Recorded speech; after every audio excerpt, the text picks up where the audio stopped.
ராணுவம் இப்போ பதிலடி கொடுத்ததுல இன்னொரு சிறப்பான சம்பவம் ஒன்று நடந்திருக்கு. அது என்ன அப்படின்னா, நம்ம எல்லாருக்கும் தெரிஞ்ச பயங்கரவாதி தான் மசூத் அசார். அவனுடைய தம்பியான ராஃப் அசார் இதுல இறந்து போயிருக்கிறதா தகவல் வெளியாயிருக்கு. இந்த ராஃப் அசார் யாரு அப்படின்னா, ஜெய்ஷி முகமது அந்த அமைப்பினுடைய முக்கிய தளபதியா கருதப்பட்ட ஒருத்தர். அவன் 1999ல IC-841 இந்தியன் ஏர்லைன்ஸ் கடத்தப்பட்டதுக்கு முக்கிய காரணமா கருதப்படுறவன். அது மட்டும் இல்ல, நாடாளுமன்ற தாக்குதல்ல இருந்து புல்வாமா தாக்குதல் வரைக்கும் எக்கச்சக்க தாக்குதல் நடந்துச்சு இந்தியால. அதுக்கெல்லாம் முக்கிய காரணமா கருதப்பட்டவன்ல இவனும் ஒருத்தன். 2017ல ஜெய்ஷே முகமது அமைப்போட தளபதியா இருந்த இவன் இதுக்கப்புறமா தலைவரா மாறினா அப்படின்ற நியூஸும் வெளியாயிருக்கு. இப்போ இவன் உயிரோட கிடையாது. இதுல இன்னொரு ஹைலைட் என்ன அப்படின்னா, இந்த 1999ல நடந்த ஃபிளைட் ஹைஜாக்க இவன் பண்ணப்போ இவனுக்கு வயசு 24 தான். அந்த வயசுல இருந்தே இவனோட வேலைகளை இவன் ஆரம்பிச்சுட்டான்.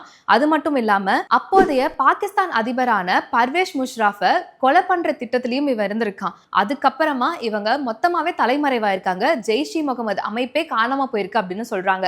அதுக்கப்புறமா இந்த ராஃப் அசார் ஆப்கானிஸ்தான் போய் அங்க இருக்க தாலிபான்களோட கூட்டு வச்சு திரும்ப இந்த ஜெய்ஷி முகமது அமைப்பை கட்டி எழுப்புறதுக்கான முயற்சிகள்ல ஈடுபட்டதுலயும் முக்கியமான ஒருத்தன் சொல்லப்படுது. கிட்டத்தட்ட எல்லா பிரச்சனைகளுக்கும் முக்கிய காரணமா கருதப்பட்டவன்ல இவனும் ஒருத்தன்.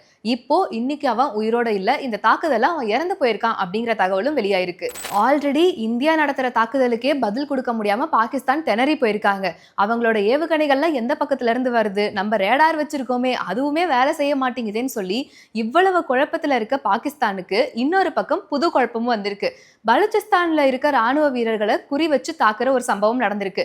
இதை யாருதான் பண்ணிருப்பாங்க அப்படின்னு பார்த்தா, பலுச்சிஸ்தான் எங்களுக்கு தனி நாடா வேணும் அப்படின்னு சொல்லி விடுதலைக்காக போராடக்கூடிய போராளிகள் இத ஒரு நல்ல சந்தர்ப்பமா பயன்படுத்திக்கிட்டு அங்க இருக்க ராணுவத்தினர் மேல தாக்குதல் நடத்திருக்காங்க.